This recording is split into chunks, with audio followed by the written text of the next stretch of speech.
When do hippos play? By the African river, known as the Nile, the sun fell away and it rested a while.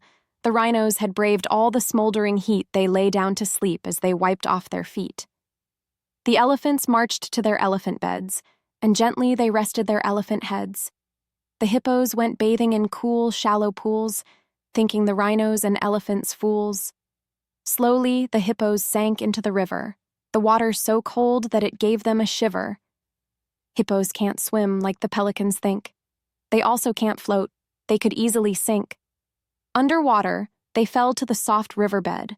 On darkish green plants with a smidgen of red, they strolled on the bottom, then bounced up for air. They did it for hours without any care. The fish followed closely and wove in and out, under their belly and up to their snout.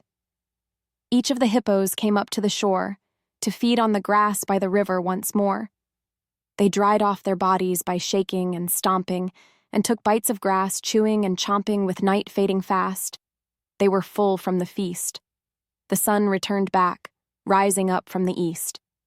The hippos crept off to collapse for the day, while rhinos and elephants got up to play, enjoying the warmth of the sun and its light, never knowing the story of hippos at night.